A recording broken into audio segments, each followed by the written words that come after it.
everyone, my name is Jaya. Welcome again to Clear IAS channel. Please like, share and subscribe the channel and also please like and share this video. And अगर आपको ये video पसंद आई होगी तो इसको आप please comment box में मुझे बताइएगा। कोई भी क्वेश्चन हो अगर इस वीडियो से रिलेटेड तो वो भी मुझे कमेंट सेक्शन में जरूर बताइएगा। Plus please go check it out the Clear IAS website. वहाँ पे आपको video lectures, comprehensive notes and test series मिलेगा। So let's start the topic. जैसे मैंने पहले बोला था कि जो हम वैदिक पीरियड है उसको तीन पोर्शंस में पढ़ेंगे। तो हमने पहले वैदिक लिटरेचर पढ़ लिया, अब हम पढ़ेंगे अर्ली वैदिक पीरियड, फिर हम पढ़ेंगे लेटर वैदिक पीरियड। सो अब अर्ली वैदिक पीरियड के बारे में बात करते हैं। तो अर्ली वैदिक पीरियड को शुरू करने से पहले हम ये देखेंगे कि आर्यंस का माइग्रेशन कहाँ से हुआ, अलग अलग थ्योरीज क्या थी, हाइपोथेसिस क्या थी। तो वो सब हम इस फर्स्ट पोर्शन में हम ये पढ़ेंगे। तो जो वर्ड वैदिक है वो कहाँ से आया है? वो डिराइव्ड हुआ है हमारा संस्कृत वर्ड वेद से, जिसका मतलब होता है नॉलेज। और जो वर्ड आर्यन है उसका मतलब क्या है? हाई बर्थ, मतलब जो श्रेष्ठ हो गए, सबसे ज्यादा प्योर ब्लड, हाई बर्थ, वो हमारे आर्यन का वो मतलब दिया गया था। बट जनरली अगर हम देखेंगे तो वर्ड आर्यन का मतलब होता है वो लोग जो इंडो आर्यन लैंग्वेज बोलते थे। अब बहुत सारे हाइपोथेसिस, बहुत सारी थ्योरीज आई with respected to the migration of the Aryans. तो एक थी कि ये एंड्रोनोवो कल्चर से या बीएमएसी कल्चर से आए हैं। तो एंड्रोनोवो कल्चर जो है ये हमें सदर्न रशिया, वेस्टर्न साइबेरिया जो हो गया, उराल माउंटेन के नीचे वोल्गा रिवर के पास, आसपास के जो लैंड है, जो एरिया है, वहां पे ये थे उस टाइम पहले एंड्रोनोवो कल्चर।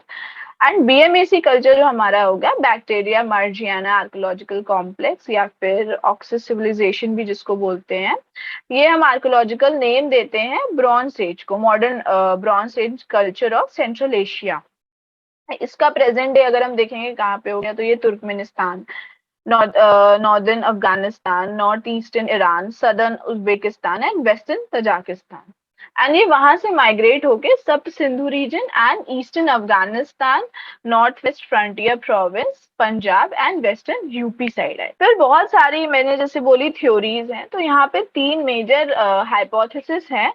तो जैसे पहले हो गया इंडो आर्यन माइग्रेशन थ्योरी हो गया, ठीक है। तो इंडो आर्यन माइग्रेशन थ्योरी जो है उसमें ये बोला गया है कि ये इंडो आर्यंस जो माइग्रेट किए थे इंडियन सब कॉन्टिनेंट में, ये एथनो लिंग्विस्टिक ग्रुप है जो इंडो आर्यन लैंग्वेज बोलते हैं। और ये जो इंडो आर्यन लैंग्वेज है वो अभी भी प्रीडोमिनेंट है टुडे नॉर्थ इंडिया में, पाकिस्तान, नेपाल, बांग्लादेश, श्रीलंका एंड दी मालदीव्स में। एंड ऑल्सो ये बोला जाता है कि ये जो थ्योरी है ये एक तरीके से चेंज किया है from a migration of advanced Aryan to a primitive aboriginal population, then to a migration हुआ नोमैडिक पीपल का एक एडवांस अर्बन सिविलाइजेशन में। तो ये so Indo Aryan migration theory में ये बताया गया है। देन इंडो यूरोपियन थ्योरी को विलियम जोन्स ने दिया है।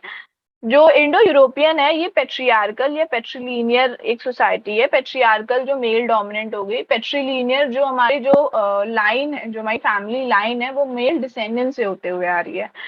सो वो एंड ये नोमैडिक कल्चर है and of the Pontic Caspian steppes, जो अब हमारा पार्ट है eastern Ukraine and southern Russia का। एंड ये एक्सपैंड हुए हैं जो है अलग अलग वेव्स में all over the India, sorry all over the world, then different parts of the world.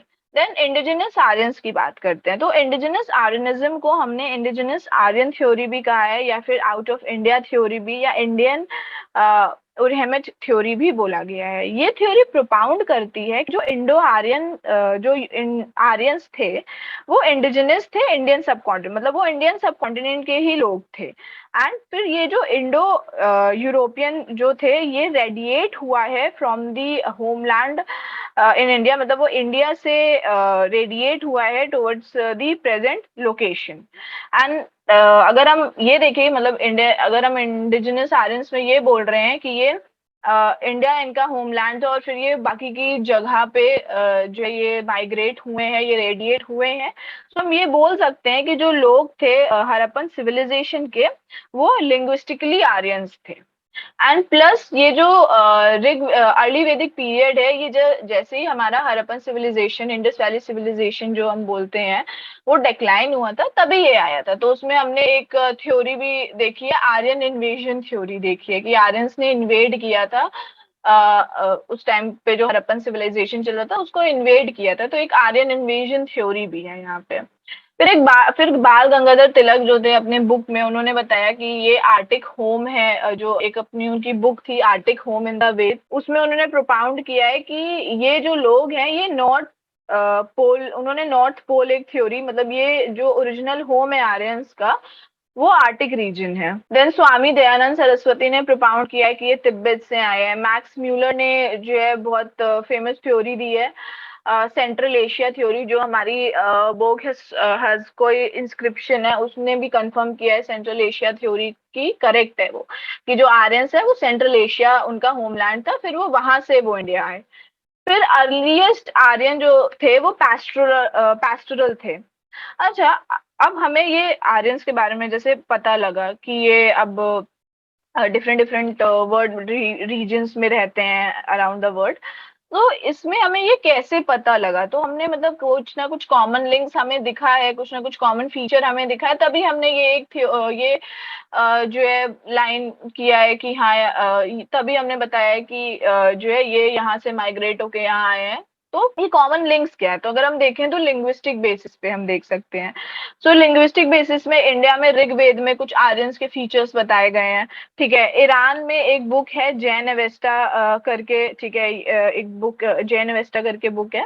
ये प्राइमरीली ये कलेक्शन है रिलीजियस टेक्स्ट ऑफ जोरास्ट्रिज्म, जो एक ये बुक अवेस्टा में जाके कंपाइल हुई है।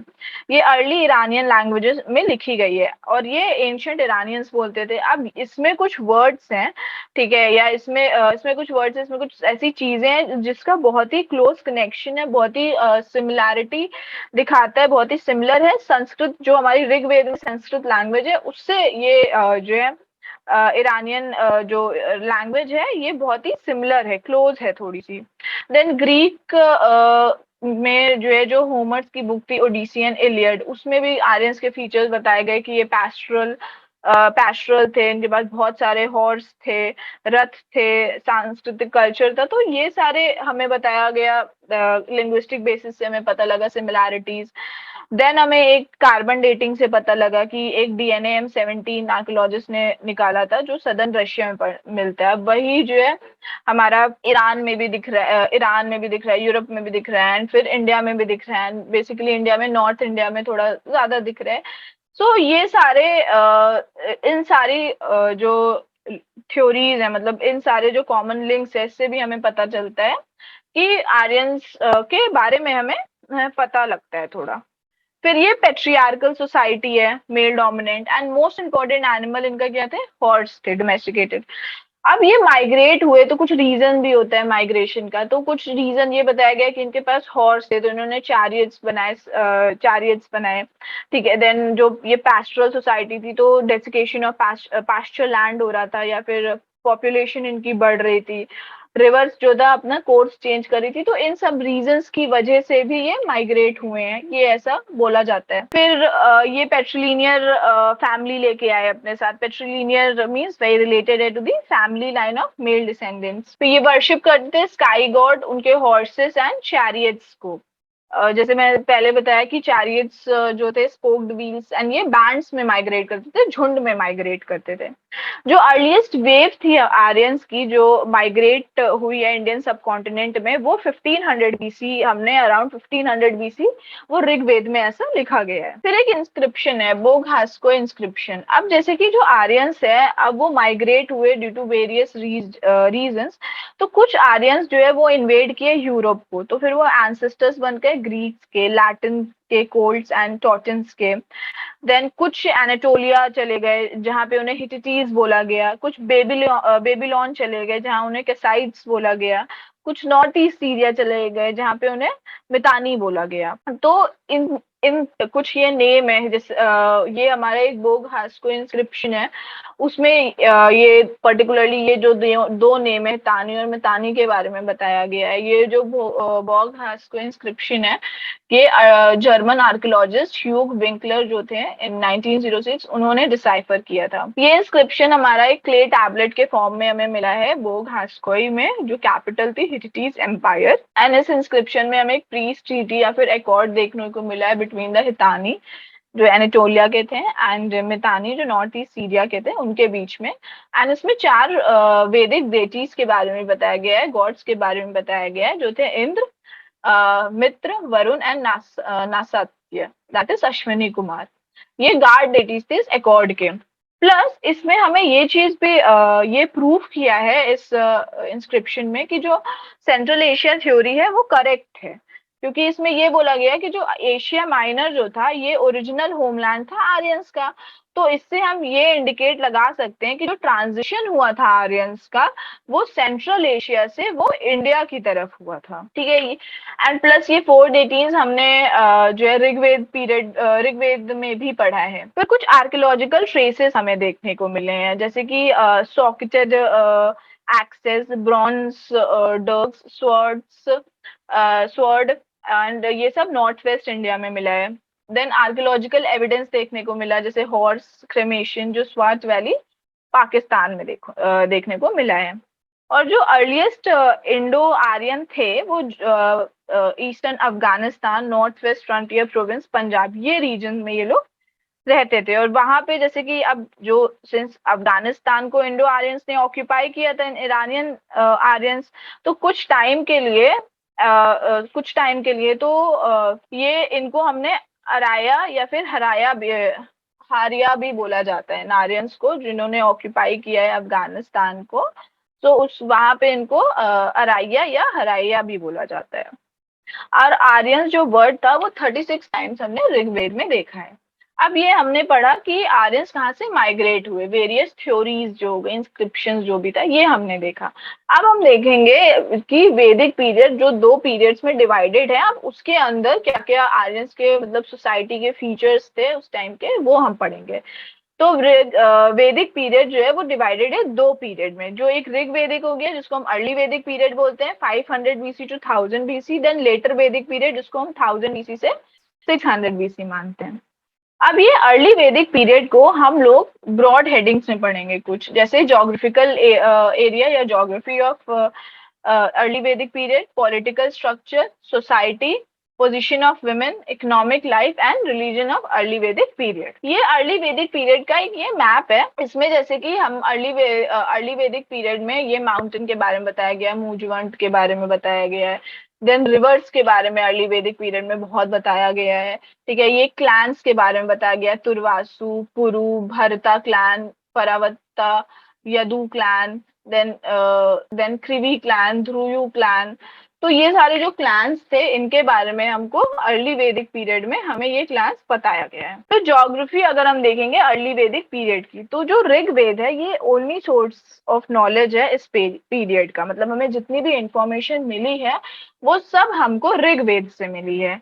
ऋग्वेद में हमें रिवर्स के बारे में बताया गया, माउंटेन्स के बारे में बताया गया, जैसे कि हिमवंत के बारे में बताया गया जिसको हमने हिमालयाज बोला है, मुंजवंत के बारे में बताया गया जिसको हिंदकुश बोला है, ओशियन के बारे में मेंशन किया गया है। प्लस इसमें इसमें जो आर्यंस थे वो कंज्यूम करते थे सोमा, तो फिर जो सोमा थे वो ड्रिंक ऑफ गॉड्स, तो ये भी ऋग्वेद में हमने पढ़ा था। फिर जो ऋग्वेद है उसमें 40 रिवर्स के बारे में बताया गया है, जिसमें से जो नंदी सुक्ता हिम है ऋग्वेद का, उसमें 21 रिवर्स के बारे में बताया गया है, जो गंगा ईस्ट में जो बहती थी, कुबा, काबुल, उसमें से ये दो रिवर्स हो गई। देन ऋग्वेद पीपल जो थे, मतलब जो आर्यंस थे, वो कन्फाइंड थे इन द रीजन जिसको हम सप्त सिंधु बोलते थे, that is land of 7 river. सप्त सिंधु में सिंधु आता रहे, उनके 5 ट्रिब्यूटरीज आ गई, कौन कौन सी? वितस्ता, अस्सिकानी, विपास, पारुषणी, सुतुद्री एंड सरस्वती। और सरस्वती जो थी उसको हम लोग होलीस्ट रिवर एक तरीके से बोला गया था ऋग्वेद में, एंड उसको हम लोग नदीतम या फिर नंदी तारणा भी बोला है। जो हमारा बेस्ट ऑफ द रिवर्स इन ऋग्वेद। सरस्वती को हमने घाघर हाकरा चैनल, मतलब एज घाघर हाकरा चैनल आइडेंटिफाई किया है, Rajasthan and Haryana. And same वही जो सरस्वती रिवर का डिस्क्रिप्शन हमने साउथ अफगानिस्तान में उसको हरकवती या हेलमंद रिवर के नाम से सरस्वती रिवर को बोला गया है। फिर यमुना को 3 टाइम्स ऋग्वेद में बताया गया है, गंगा को सिर्फ एक ही बार डिस्क्राइब किया गया है। एंड जो ऋग्वेदिक आर्यंस थे, उनके पास नॉलेज थी ईस्टर्न अफगानिस्तान की, north west frontier province, Punjab में ईस्ट पंजाब हो गया, वेस्ट पंजाब हो गया, हरियाणा, इन सब के बारे में ऋग्वेदिक आर्यंस को थोड़ा सा नॉलेज थी, उनको पता था। अब यहाँ पे बहुत सारे क्लान्स थे, अप्रोक्स 33 क्लान्स थे ऋग्वेदिक अर्ली ऋग्वेदिक पीरियड में, पर जिसमें से 5 क्लान्स बहुत ही ज्यादा इंपॉर्टेंट थे। तो हमें जो 10 क्लान्स थे उनके बारे में एक वॉर में पता चला, जो था 10 Ranjana war, that is battle of 10 Kings में। उसमें 10 क्लान्स के बारे में पता लगा, पर जिसमें से ये मेजर या मोस्ट इंपॉर्टेंट क्लान जो थी वो कौन सी थी? पुरुष, यदुस, तुर्वासास, अनुस एंड ध्रुव्यूस, ये उनकी मेजर क्लान थी। और बाकी की जो 5 क्लान थी वो थी अलिनास, पख्तास, भलनास, सिब्बिस, विशानस। ये जो है बाकी की 5 क्लान्स थी, बट मेजर क्लान्स वो 5 ऊपर की क्लान्स थी। ये 10 रंजना वॉर ये हुई क्यों थी? ये बेसिकली जो है ये डिस्प्यूट हुआ था वशिष्ठ प्रीस्ट जो भरता क्लान के थे एंड विश्वामित्रा प्रीस्ट जो सपोर्ट कर रहे थे 10 ट्राइब्स को, उनके बीच में कुछ कॉन्फ्लिक्ट डिस्प्यूट हो गया था, उसकी वजह से हुई थी। दूसरा रीजन ये बताया जाता है कि कॉन्फ्लिक्ट हो गया था on the division of water of Parushni river, क्योंकि ये जो वॉर थी वो लड़ी गई थी on the banks of Parushni river, या जिसको हम रावी बोलते हैं प्रेजेंट डे, वहां पे ये लड़ी गई थी। जो 10 रंजना वॉर है उसमें 10 किंग्स पार्टिसिपेट किए थे, जो हम ऊपर देख चुके हैं। जिन्होंने पार्टिसिपेट किया था अगेंस्ट सुदास, जो सन थे दिवोदास के, जो भरता किंग ऑफ तित्सु फैमिली के थे। तो 10 रंजना वॉर में हमें क्या देखने को मिला? हमें 10 ट्राइब्स के बारे में मेनली पता चला 10 रंजन वॉर में। अब ये कुछ नेम्स हैं ऋग्वेदिक, कुछ रिवर्स के नेम्स हैं, साथ साथ उनका मॉडर्न नेम है। जैसे कि सिंधु, तो उसको इंडस बोला गया है। वितस्ता, उसको झेलम बोला गया है। असिकनी, जिसको चिनाब बोला गया है। विपास, उसको बियास बोला गया। परुशनी, रावी, सुतुद्री, सतलज, सरस्वती, दृष्टवती, घाघर, कुबा, काबुल, सुवास्तु, स्वाति, क्रुमु, कुर्रम, गोमती, गोमल। तो ये सारे रिवर्स हमें ऋग्वेद में देखने को मिले हैं। तो आप ये रिवर्स, आप ज्योग्राफी में भी रिवर्स के बारे में देखते ही हैं, तो आप करो, ये काम कर सकते हो कि आप मैप ले लो, मैप आप खुद प्लॉट करो, ये सारे जो रिवर्स हैं उन ये कहाँ से, मतलब कहाँ से ओरिजिनेट होती हैं, तो ये खुद प्लॉट करो, या फिर एक पेज पे लिखो जहाँ पे रिवर के बारे में लिखो, कहाँ से ओरिजिनेट होती है, देन ड्रेन कहाँ पे होती है। ये सेक्शन बना के एक A4 साइज शीट पे लिख के कहीं स्टिक कर लो, बिकॉज ये काफी इंपॉर्टेंट होता है ज्योग्राफी के पर्सपेक्टिव से, तो काफी ज्यादा इंपॉर्टेंट हो जाता है ये रिवर। तो हमने ज्योग्राफी पढ़ा ऋग्वेद का। अब हम पढ़ेंगे पॉलिटिकल स्ट्रक्चर ऋग्वेदिक पीरियड का। जब आर्यंस जो आए थे, ठीक है, तो उनको बहुत सारे वॉर्स देखने को उनको भी मिली, ठीक है। मेजर तो उन्होंने 2 कॉन्फ्लिक्ट्स में वो एंगेज हुए। पहला, वो जो पहले जो आर्यंस रहते थे वो उनके साथ लड़े, ठीक है, इंडिजिनस आर्यंस के साथ लड़े। दूसरा, वो आपस में ही लड़ने लग गए। तो सिंस जो पहले जो इंडिजिनस इनहैबिटेंट थे उनको दासास या दस्यूस बोला गया है उसमें। तो जो दासास थे वो एंशियंट इरानियन लिटरेचर फॉलो करते थे, तो वो एक तरीके से वो अर्ली ब्रांच ऑफ आर्यंस हम बोल सकते हैं। बट जो आर्यंस माइग्रेट होके आए थे वो उनको अपने से थोड़ा नीचे ही मानते थे। तो आर्यंस जब माइग्रेट हुए तो उन्होंने ये जो इंडिजिनस ट्राइब थी दासास एंड दस्यूस, उनको एलिमिनेट करके फिर वहां पे जाके वो हमारे इंडिया में सेटल डाउन हुए थे। फिर ऋग्वेद में एक और मतलब आर्यन से रिलेटेड एक और वॉर के बारे में बताया गया है, जिसमें जो देवोदासा, जिसमें डिफीट हुई थी संभारा की, ठीक है, एक संभारा, एक कोई क्लान, संभारा किंग जो थे, बाय अ चीफ कॉल्ड दिवोदासा, जो बिलोंग करते थे भरता क्लान। तो ऐसे बहुत सारी वॉर्स उन्होंने लड़ी। एक वॉर उन्होंने लड़ी, एक वॉर यमुना के उस पे हुई थी, बैंक्स ऑफ यमुना, जहाँ सुदास ने डिफीट किया था confederacy of 3 non Aryan tribe, जिसको जो 3 नॉन आर्यन ट्राइब जो थे उनको किंग भेदा लीड कर रहे थे। तो ऐसे उनको काफी कॉन्फ्लिक्ट्स का, काफी वॉर्स का उनको भी सामना करना पड़ा था। अब जो दासाल जो दस्युस थे, ठीक है, तो पॉसिबली ये जो दस्युस थे ऋग्वेद में वो रिप्रेजेंट कर सकते थे ओरिजिनल इनहैबिटेंट, हम मान सकते हैं। एंड जो आर्यन चीफ थे जो इम्पावर्ड करते थे इन सारे दस्युस को, उनको क्या बोला गया है? त्रासदस्यु। प्लस जो आर्यन चीफ थे वो थोड़ा सा दासास की तरफ, जो ट्राइब थी दासा, उसकी तरफ सॉफ्ट थे, बट वो स्ट्रांगली हॉस्टाइल थे दस्यूज की तरफ, जो माइग्रेट करके जो आए थे स्ट्रांगली हॉस्टाइल थे दस्यूज की तरफ। इसीलिए ऋग्वेद में एक टर्म मेंशन्ड है जिसको बोलते हैं दास्य हत्या, that is slaughter of the Dasyus. तो जो दास्य हत्या थी जो आर्यंस के टाइम पे, इसको काफी ज्यादा प्रोमिनेंस दी गई, इसको काफी ज्यादा महत्व दिया गया था दास्य हत्या का। ये बहुत बार ऋग्वेद में हमको देखने को मिला है। दास्यूस वर्शिप करते थे फैलिस, फैलिस को, दैट इज लिंगम, उनको वो वर्शिप करते थे। प्लस वो थोड़ा कैटल वैटल नहीं रखते थे। फिर हमें इंद्र भी देखने, इंद्र के नाम तो हमने देखा ही है कि पूरनधार, ब्रेकर ऑफ फोर्ट्स, ये भी हमने जो है ऋग्वेद में हमने पढ़ा है। फिर इसमें क्या होता है कि जो कुल है उसको फैमिली बोला जाता है। वो बेसिस थी both social and political organisation. तो क्या हो गया, जो कुल हो गई, कुल से फैमिली बनी, ठीक है, तो फैमिली के हेड कुलपा हो गए। फिर कुल के नीचे आया ग्राम, ठीक है, बहुत सारे कुल मिला के ग्रामा बना, दैट इज विलेज, तो उनके हेड हो गए ग्रामनी हो गए, ठीक है। उनके हेड कौन हो गए? उनके हेड ग्रामनी हो गए। देन विस विस फिर क्लान आया, फिर उनके हेड हो गए विस्पति। तो बिगनिंग में जो ग्रामनी थे वो सिर्फ स्मॉल ट्राइबल फाइटिंग ग्रुप थे, ठीक है। उसके बाद ये जब ग्रामनी धीरे धीरे सेटल डाउन होने लग गए, तब फिर ये ग्रामनी हेड ऑफ द विलेज बन गए। एंड उसके बाद फिर ये जो ग्रामनी थे ये आइडेंटिकल होने लग गए ठीक है, विस्पति से आइडेंटिकल होने लग गए। तो जब ग्रुप ऑफ विलेज हुआ तो वो क्लान बना, तो वो विस्पति, ठीक है, तो ये हुआ। देन जन पीपल, गोपा या गोपति, देन राष्ट्र, कंट्री, दैट इज उनके राजन हो गए। अब कुल के ऊपर क्या आता है? ग्राम, ठीक है। फिर आता है विस, और विस को जो है 170 टाइम्स ऋग्वेद में बताया गया है। फिर जन आता है, फिर राष्ट्र आता है। ग्रुप ऑफ कुल, दैट इज फैमिलीज, वो ग्राम विलेज फॉर्म करती है, एंड देन सो ऑन। फिर जो यहाँ पे जो किंग की जो ये पेट्रियार्कल फॉर्म ऑफ गवर्नमेंट थी, जैसे मैंने पहले ही बताया, पेट्रियार्कल फॉर्म ऑफ सोसाइटी है। मोनार्की नॉर्मल थी, बट नॉन मोनार्कियल पॉलिटीज भी होती थी। जो ट्राइबल चीफ थे, ठीक है, जिसको राजन बोला जाता था, वो सेंटर थे एडमिनिस्ट्रेटिव मशीनरी के of the Aryans in the Rigveda. And king की पोजीशन यहाँ पे एक तरीके से हेरिडेटी बोल दी गई थी, हेरिडेटरी थी। यहाँ पे जो राजन थे, ठीक है, उन्हें गोपति जनस्य या जनस्य गोपा भी बोला गया है, दैट इज ये प्रोटेक्टर है ट्राइब के, उनके कैटल के। एंड ये रूलर नहीं है किसी भी स्पेसिफिक टेरिटरी के, क्योंकि अर्ली वैदिक पीरियड में जो कॉन्सेप्ट ऑफ लैंड टेरिटरी था, जो सेटल्ड लैंड की हम एक जगह सेटल्ड हो गए हैं, ठीक है, वो वाला इनके पास कोई कॉन्सेप्ट ही नहीं था, कि इनके पास कोई स्पेसिफिक टेरिटरी जो हो, वो कॉन्सेप्ट ही नहीं था।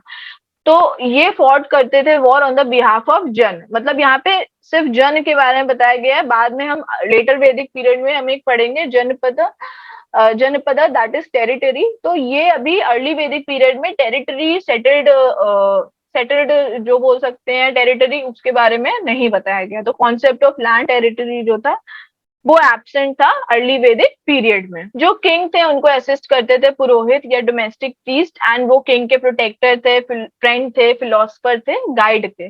बाकी के कुछ रॉयल ऑफिशियल भी थे, जैसे सेनानी हो गए, आर्मी चीफ, ग्रामनी हेड ऑफ द विलेज, ब्रजपति authority over the pasture land, दूत दैट इज इनवॉय, उग्र या जीव गृभा दैट इज पुलिस, मध्यमासी मीडिएटर। एंड किंग के पास कुछ स्पाइस भी होते थे, ठीक है, स्पाई करने के लिए कि कोई भी अनसोशल एक्टिविटीज हैं तो उसके ऊपर देखने के लिए भी होते थे, जिनको स्पास भी बोला जाता था। अब ग्राम एसेंशियली एक विलेज नहीं है, हमें सबको पता है, ग्रुप ऑफ फैमिलीज है जो माइग्रेट होते रहते हैं, तो एक सेटल्ड विलेज नहीं था, ठीक है, तो इसीलिए इनके पास एक लैंड टेरिटरी नहीं थी।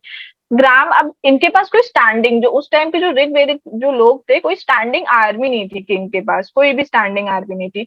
तो जब भी अगर कोई वॉर होती थी तो आसपास के जो ये ग्राम जो थे, ठीक है, ग्रुप ऑफ फैमिलीज जो थी, वही आते थे और वही मिलिट्री फंक्शंस परफॉर्म करते थे, इसीलिए उनको मिलिट्रिस्टिक ट्राइबल यूनिट भी बोला गया है। ये स्मॉल फाइटिंग होड इनको बोला गया है। अब आर्मी में जो है फुट सोल्जर्स थे, चैरिट्स थे, would stone bone and metals के ये सारे वेपन्स वो यूज करते थे। जो एरो था वो थोड़ा सा पॉइंटेड था विद मेटल एंड पॉइजन्ड रहता था।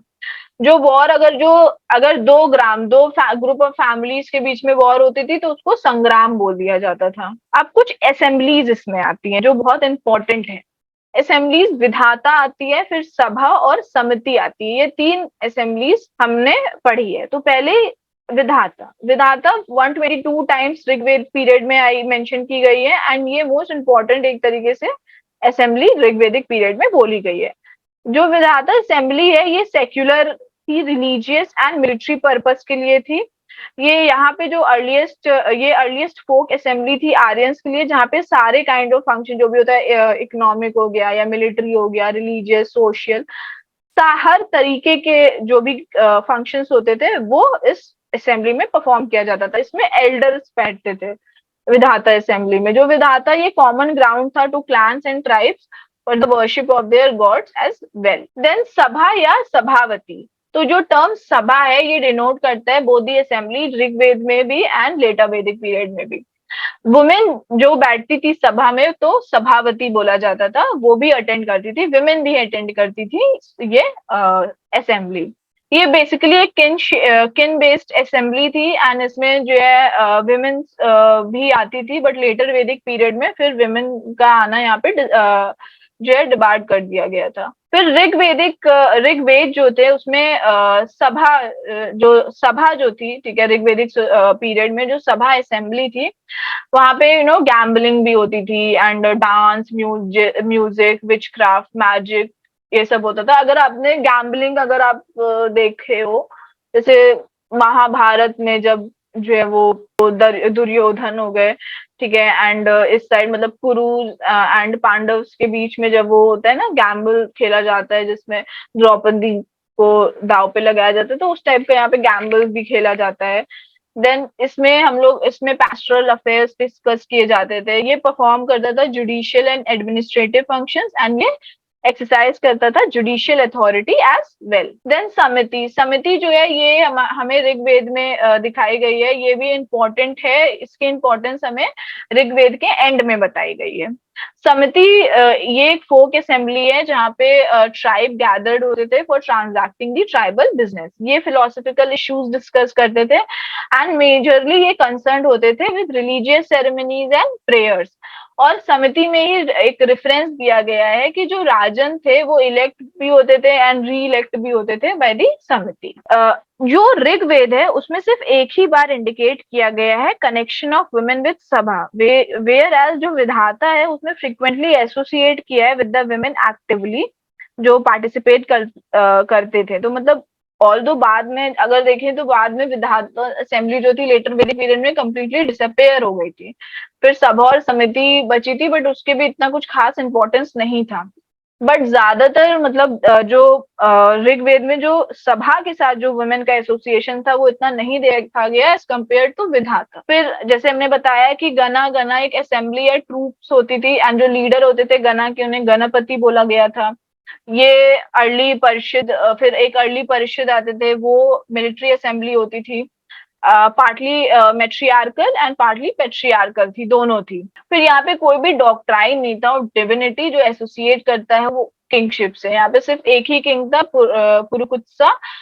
मतलब इसमें ये नहीं बोला गया है कि जो किंग है वो अल्टीमेट पावर है उनकी, या फिर ऐसा डिविनिटी उनकी कुछ एसोसिएट नहीं गई थी। बट सिर्फ एक किंग थे जो थे पुरुकुत्सा, उनको डिस्क्राइब किया गया था कि वो अर्थ देव है, that is he is the semi divine. वो ऋग्वेद में बस उनको बोला गया था। फिर theft, burglary, stealing of cattle and cheating, ये प्रेवलेंट क्राइम्स थे अर्ली वैदिक पीरियड का। Now we'll discuss about the society of the early Vedic period. तो जो किंगशिप थी वो बेसिस थी सोशल स्ट्रक्चर की। जो मैन थे identified with the clan to which he belonged, मतलब मैं कैसे आइडेंटिफाई करूँ, मुझे कैसे पहचाना जाएगा, मेरी पहचान जो होगी वो मेरे क्लान से, वो मेरे ट्राइब से होगी। तो सोसाइटी उनकी ऐसी थी। देन ऋग्वेद बेसिकली एक ट्राइबल सोसाइटी थी, ट्राइब्स को विस बोला गया था। यहाँ पे हमने वर्ण सिस्टम भी देखा है। तो वर्ण सिस्टम इनका जनरली जो ऋग्वेद पीरियड का था वो कलर पे बेस्ड था।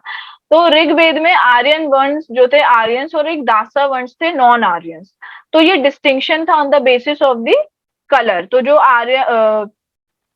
आर्यन वर्ण थे उसमें आर्यंस थे जिनके ट्राइब्स को जनाज बोला गया। जन को यहाँ पे 275 टाइम्स बताया गया है। एंड टर्म जनपद जो है दैट इज टेरिटरी जो है वो बिल्कुल भी मेंशन नहीं किया गया है ऋग्वेदिक में। मतलब कोई भी फिक्स टेरिटरी या किंगडम नहीं मेंशन किया गया है।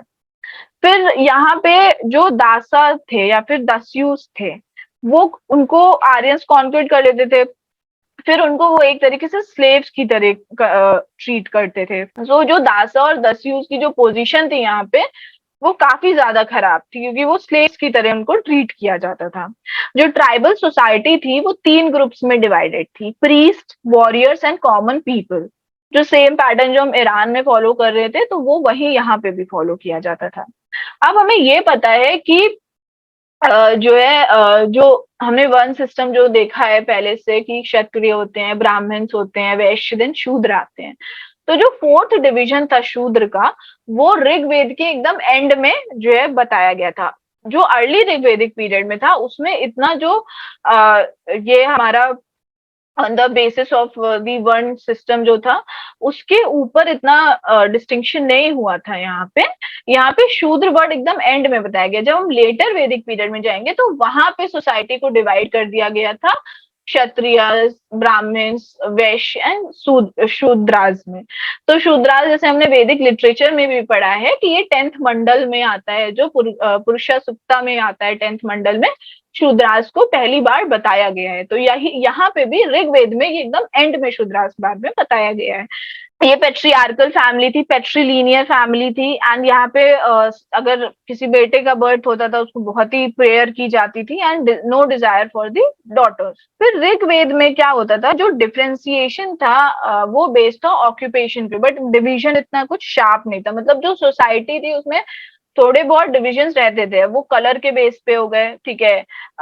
स्लेव्स, दासा दस्यूस को स्लेव्स बोला जाता था, ऑक्यूपेशन के बेस्ड पे डिफरेंशिएशन होते थे। पर जो डिवीजन था वो इतना ज्यादा शार्प नहीं था, इतना ज्यादा क्लियर नहीं था। मतलब जो मोस्ट न्यूमरस वर्ण इसमें भी वैश्य थे, जो विश से अराइज हुए थे, ये mass of the tribal people.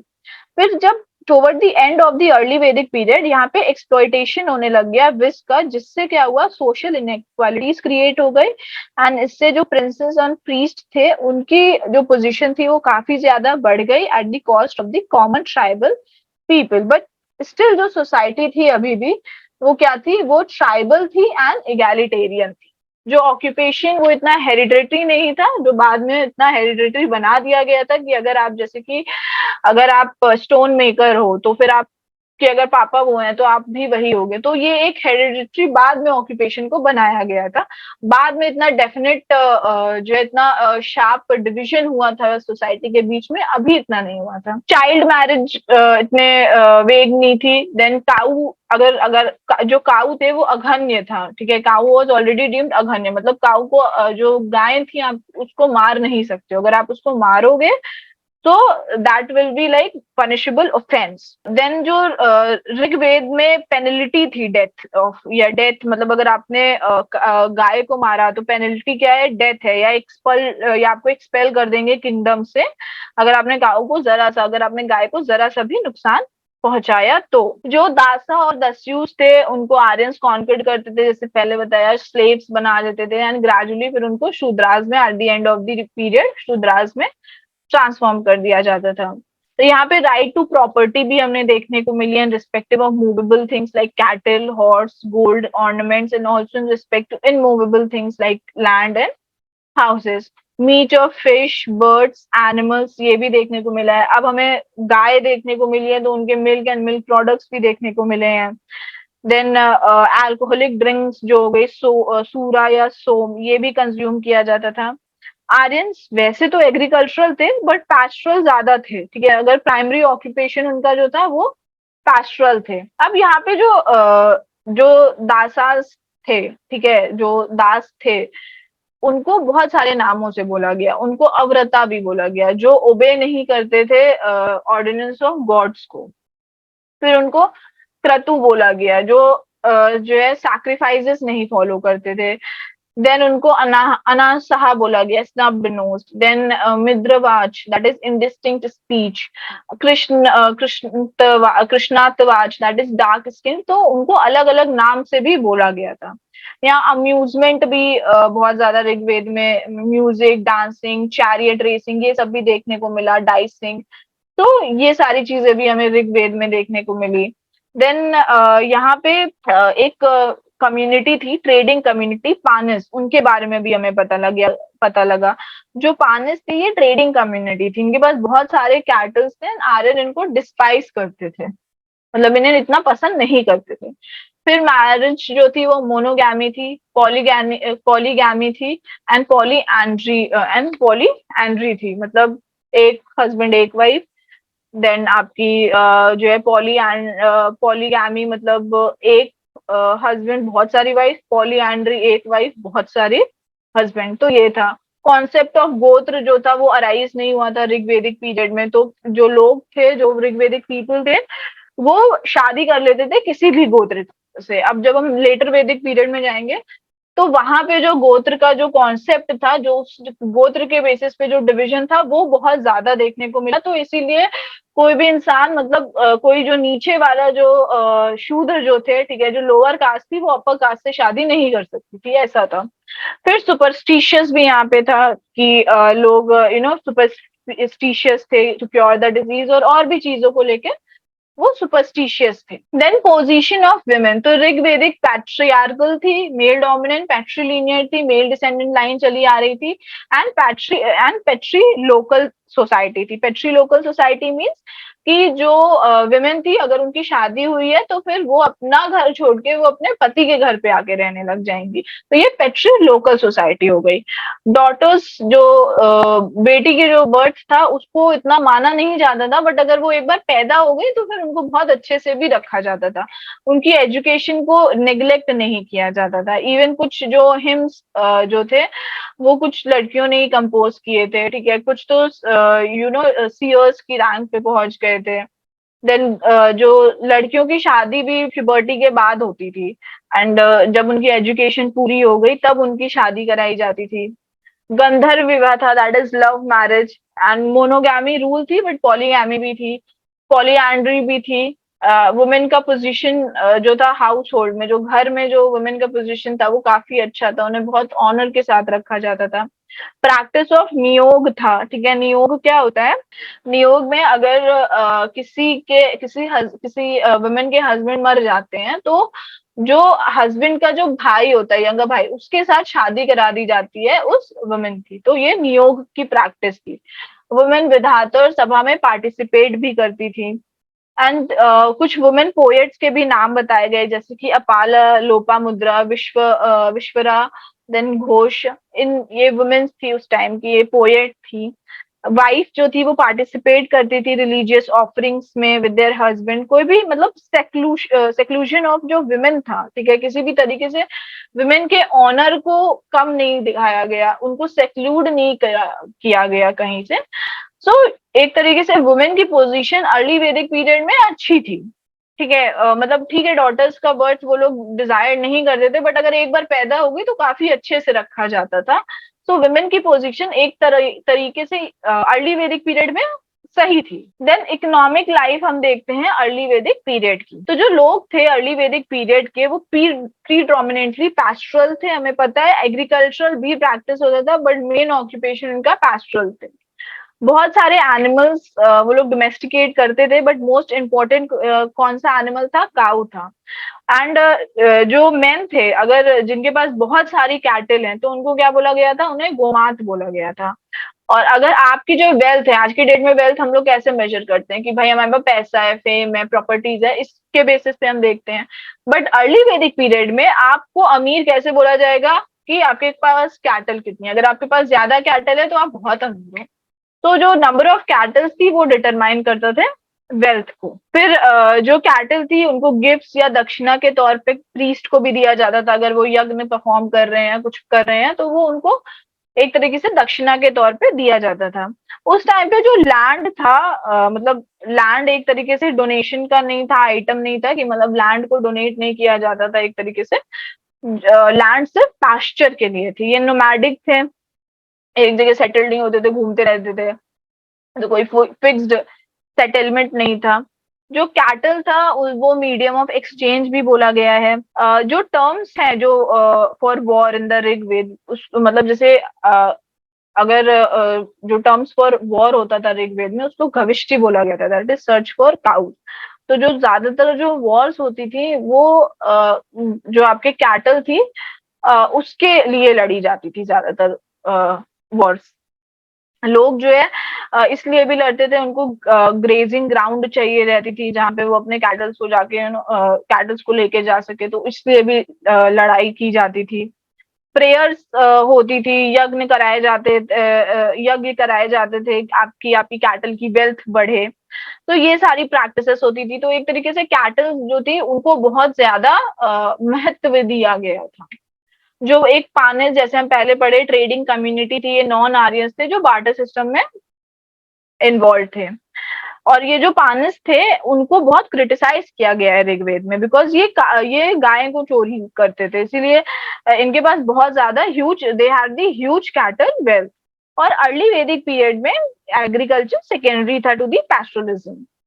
फिर कल्टिवेटेड फील्ड जो होती थी उसको हम क्या बोलते थे, क्षेत्र बोलते थे। एंड जो प्लॉगिंग वहां पे जो हम करते थे उसको हम कृषि बोलते थे।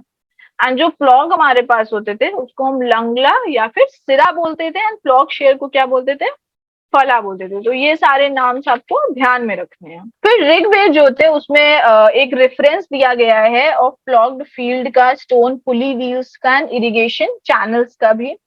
ऋग्वेद में सिर्फ एक ही टाइप ऑफ फूड ग्रेन बताए गए हैं जिसको यवा बोलते हैं, और यवा बाद में जाके वो एक स्पेसिफिक सेंस में उसको यवा को बार्ली बोल दिया गया था। बट वैसे ज्यादातर एक ही फूड ग्रेन है, मतलब उनको यवा ही बोलते थे, बाद में उसको बार्ली का नाम दिया गया। तो एक तरीके से ये कॉमन नेम था किसी भी फूड ग्रेन का। कॉटन, राइस, व्हीट, ये कुछ ज्यादा मेंशन नहीं था ऋग्वेदिक पीरियड में। जो आजस थे ये कॉमन मेटल था, जिसमें कॉमन मेटल था जिसका जो कलर था वो एक सन या फायर का जो कलर होता है ना, उस कलर का वो था। तो उस वो रेफर करता था कॉपर या ब्रॉन्ज को। इसमें यहाँ पे आयरन इतना इंडिकेट नहीं किया गया है। जो स्पोक्ड व्हील्स यहाँ मेंशन की गई है ऋग्वेद में, ये एक नया डेवलपमेंट था। हिरण्य या फिर जो गोल्ड वो मेंशन किया गया है जो हम रिवर सैंड से निकालते थे। तो ये सारी चीजें यहाँ पे मेंशन की गई हैं। जो स्मेल्टिंग जो थी मेटल्स की वो भी यहाँ पे हमने देखने को मिली है, क्योंकि कॉपर था तो कॉपर स्मेल्टिंग हमने देखने को मिली है यहाँ पे। तो जो मेटल स्मेल्टर्स थे उनको करमार कहा जाता था। ऋग्वेद में हमने जो ग्रामर थे वो फाइटिंग यूनिट थी, वो मूव करते थे। वो फाइटिंग यूनिट थी, वो मिलिट्री पोजीशन उनको ही दिया गया था। देन ऋग्वेद में किसी नगर के बारे में मेंशन नहीं किया गया था, कोई फिक्स टेरिटरी नहीं थी, ये सब हमें पता है। फिर एक हरियूपा है, ये मेंशन किया गया है फोर्ट के तौर पे, जो हड़प्पा में भी हमने देखा है। जब हम इंडस वैली सिविलाइजेशन पढ़े तो उसमें हड़प्पा में हमने देखा है हरियूपा। तो ये वर्ड हमारा अर्ली वैदिक पीरियड में मेंशन किया गया है। जो ऋग्वेदिक आर्यंस थे ये कॉपर होर्ड्स यूज करते थे। एंड ये बहुत ही प्रीडोमिनेंट जो उनकी पॉटरी होती थी वो कौन सी होती थी, ये ऑक्रे कलर्ड पॉटरी होती थी। दो कुछ ब्लैक एंड रेड वेयर भी होती थी, बट ऑक्रे कलर जो होती थी वो ज्यादा प्रीडोमिनेंट थी। ऋग्वेदिक इकोनॉमी एक प्री स्टेट इकोनॉमी है जहाँ पे जो टैक्सेशन सिस्टम है वो इतना डेवलप नहीं किया गया है। वहां पे एक होता था बाली करके, एक टैक्स होता था। तो वो बाली बेसिकली वो वॉलंटरी कॉन्ट्रीब्यूशन होता था। वो हम अपनी मर्जी से लोग जो थे अपनी मर्जी से वो प्रीस्ट को या किंग को या स्टेट को अपनी मर्जी से देते थे। तो ये एक तरीके से जो है कंपलसरी नहीं था ये हमारा। एंड जो भी किंग के पास था वो एक कंट्रीब्यूशन के तौर पे ही आता था, और उसके बाद फिर जो उनके पास जो कुछ भी आता था वो रीडिस्ट्रीब्यूट कर देते थे among his subjects. And as a result यहाँ पे हमें कुछ बिग डिफरेंस नहीं देखने को मिला इन द वेल्थ, जब हम लोग अर्ली वैदिक पीरियड की बात करते हैं।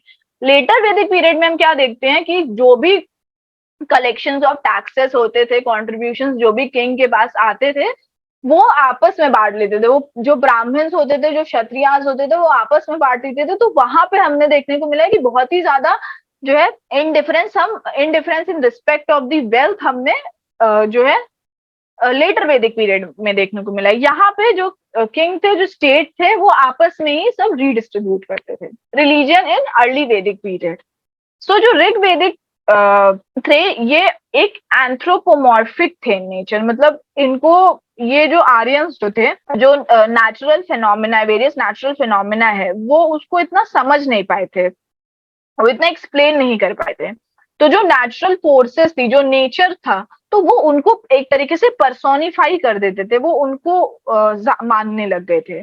तो नेचुरल फोर्सेस जो थी, वो उनको एट्रीब्यूट करने लग गए थे टू ह्यूमंस, या फिर एनिमल क्वालिटीज के साथ नेचुरल फोर्सेस को एट्रीब्यूट करने लग गए थे। ऋग्वेदिक हिम्स गाए जाते थे to specify their deities, and it was believe कि जो डिवाइन पावर जो थी, वो केपेबल थी, वो आपको श्राप भी दे सकती थी और पनिशमेंट भी दे सकती थी किसी को भी। एंड कोई भी प्लेस ऑफ वर्शिप नहीं थी, जैसे कि टेम्पल वेम्पल जो था, वो हमें देखने को नहीं मिला है अर्ली वैदिक पीरियड। जो फायर थी, वो बहुत ही सेक्रेट थी, एंड उसको एक इंटरमीडिएट बोला गया था between the man and the God. अब जैसे हम यहाँ इस पिक्चर में अगर हम देखेंगे, तो यहाँ पे कुछ गॉड्स के हैं, जैसे इंद्र, प्राइमरी वॉरियर गॉड, ये बहुत इंपॉर्टेंट थे। अग्नि एक इंपॉर्टेंट गॉड, सूर्य, सन, ये कुछ तीन important God's early Vedic period के थे। अब यहाँ पे 33 ऋग्वेदिक गॉड्स के बारे में हमें बताया गया, जो तीन ग्रुप्स में डिवाइडेड थे, मतलब उनका तीन डिवीजन हो रखा था। यूनिवर्स का तीन डिवीजन था। पहले टेरेस्ट्रियल, जो पृथ्वी स्थाना, एरियल, इंटरमीडिएट या फिर एटमॉस्फेरिक, आंतरिक सहस्थाना या मध्य मस्ताना, एंड सेलेस्टियल द्यूस्थाना। तो ये यूनिवर्स जो थे, वो तीन पार्ट में डिवाइडेड थे, और इनके जो गॉड्स थे, और इनके खुद के रिस्पेक्टिव गॉड्स थे। जैसे टेरेस्ट्रियल में आते थे पृथ्वी, अग्नि, सोम, बृहस्पति एंड रिवर्स। इंद्र में आ गए इंद्र, रुद्र, वायुवता, पर्जन्य। सेलेस्टियल में दाऊ, सूर्य, सूर्य के पांच फॉर्म थे, सूर्य, सावित्री, मित्र, पुषान, विष्णु, देन वरुण, अदिति, उषा एंड अश्विन। और जो इंद्र, अग्नि और वरुण थे, वो क्या थे, वो हमारे मेन या मोस्ट पॉपुलर डेटीज थे ऋग्वेदिक आर्यंस के टाइम पे, ऋग्वेदिक पीरियड में। अब पहले पढ़ते हैं हम इंद्र या पूरनधार के बारे में, जो जिसको बोलते हैं डिस्ट्रॉयर ऑफ दी फोर्ट। सो ये बहुत इंपॉर्टेंट गॉड थे उस टाइम के। इन्होंने वॉर लॉर्ड का रोल प्ले किया है, एंड ये रेन गॉड भी इनको बोला जाता है। 250 जो ऋग्वेदिक हिम्स है, वो इन्हीं को डिवोट की जाती है। इसमें जो ये सब गीत भजन जो थे, इनके बारे में जो बताया गया है, उसमें इनकी विक्ट्रीज के बारे में बताया गया है। इनकी victory over the demon Vritra and release of the water, ये बताया गया। देमा वृत्ता बेसिकली एक वैदिक सरपेंट ड्रैगन थे, या डीमन बोल सकते हैं हिंदुइज्म में। और सूखा, अकाल, सूखा एंड इविल केओस, एंड ये सारे ये चीज, ये देमावृता लेके आते थे। तो ये जो इंद्र जो थे, उनके और इनके बीच में लड़ाई हुई, तो उसमें इनकी विक्ट्री हुई, इंद्र की विक्ट्री हुई, तो उसके बारे में गीत लिखा गया है। देन इंद्र को बहुत सारे नाम से भी पुकारा गया है, जैसे रथेस्ता, शतक्रता, जितेंद्र, मेघवन, सोमापा। ये सारे नाम भी इंद्र से ही इंद्र को ही दिए गए हैं। नेक्स्ट इज अग्नि। अग्नि बहुत ही इंपॉर्टेंट गॉड है। उनको फायर गॉड बोला गया है। ये इंटरमीडिएटरी है between the God and the people. 200 Rigvedic hymns इनको डिवोट किए गए हैं। अग्नि पर्सोनिफिकेशन है सैक्रिफिशियल फायर का। इनके तीन फॉर्म है, टेरेस्ट्रियल एज फायर, एटमॉस्फेरिक तो लाइटनिंग के तौर पे, सेलेस्टियल हो गया सन। एंड जो मतलब जो कल्ट ऑफ फायर है, वो ऑक्यूपाई किया गया है एक central space, not only in India but also in Iran. फिर आते हैं वरुण। वरुण कौन है? पर्सोनिफिकेशन है वाटर के। He uphold the Rita. Rita means natural order, and जिसको हम ऋतस्य गोपा भी कहते हैं। ये रेगुलेट करते हैं जो भी एक्टिविटीज होती हैं ओवर द वर्ल्ड, वो ये वरुण जो गॉड है, वो रेगुलेट करते हैं। He is called the word sovereign. And अग्नि जो है, इसमें आप, ये अग्नि में आएगा, ये थोड़ा मिस्टेक हो गई है। नेक्स्ट आते हैं सूर्य। सूर्य के बारे में हम बात करते हैं। Surya he is worshipped in 5 forms. इनको 5 फॉर्म में वर्शिप किया जाता है, सूर्य, सावित्री, मित्र, पुषान एंड विष्णु। सूर्य जो भगवान है ये क्या करते हैं, ये डेली ये आसमान में ये चक्कर लगाते हैं अपने चैरियट के ऊपर, अपने रथ के ऊपर, और जो रथ होता है वो 7 जो घोड़े होते हैं वो उसको चलाते हैं। Then Savitri, Savitri god of light है, जो फेमस गायत्री मंत्र है जो हमने ऋग्वेद में पढ़ा है। कौन से मंडल में, मंडल 3 में जो हमने पढ़ा है गायत्री मंत्र, वो सावित्री जो गॉड है उनको एड्रेस किया जाता है। मित्र, मित्र सोलर गॉड है, and he also represent friendship, integrity, harmony and all else that is important in the successful maintenance of order in human existence. Kushan, Kushan god of marriage and main function उनका क्या होता है, guarding the roads, herdsman and straying cattles. Vishnu, ये god, ये वो भगवान है जिन्होंने कवर किया है अर्थ को 3 स्टेप्स में, तो इनको उपक्रमा भी बोला जाता है। फिर बाद में इनको विष्णु के और अवतार जो हम बाद में पढ़ते हैं। नेक्स्ट इज सोम। सोम जो है ये हमारे गॉड ऑफ प्लांट हैं। ओरिजिनली ये एक ये एक प्लांट है जो एक पोटेंट ड्रिंक जो होता है वो प्रोड्यूस करता है during the course of Agnishtoma sacrifice जो होता है उसके टाइम पे ये इंटॉक्सिकेटिंग ड्रिंक ली जाती है। इसको हम हेम्प या भांग भी बोलते हैं, जो किंग ऑफ प्लांट्स हो गया। एंड जो 9th मंडल है ऋग्वेद का, उसमें 114 हिम्स किससे एट्रीब्यूटेड है, किससे एसोसिएटेड है, सोम से, इसीलिए इसको सोम मंडल भी बोला जाता है। देन बाकी के गॉड आते हैं, जैसे मारुतस, मारुतस पर्सोनिफाई करते हैं स्टॉर्म को। अदिति, ये गॉड ऑफ मदरहुड है, फर्टिलिटी हो गई, पास्ट, फ्यूचर, एंड ये ग्रेट मदर ऑफ गॉड्स हैं।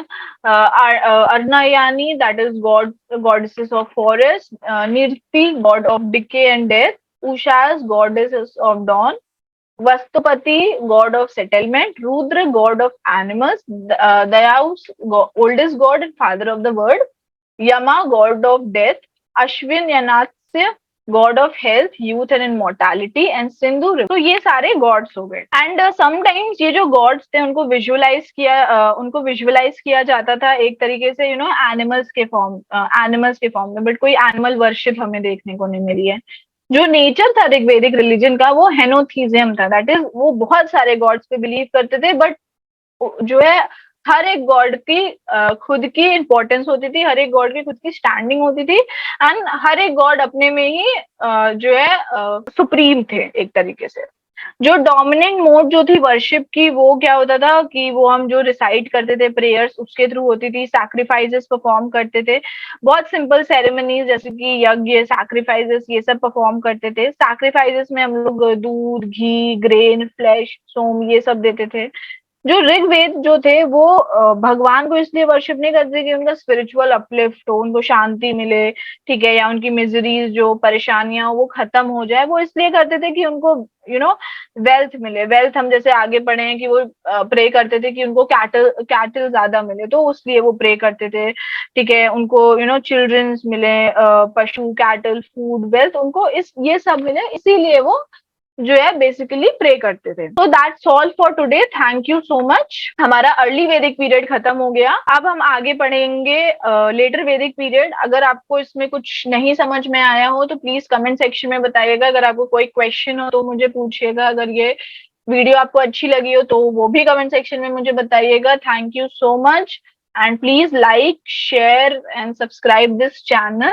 Thank you so much, we'll meet again. Thank you and all the best.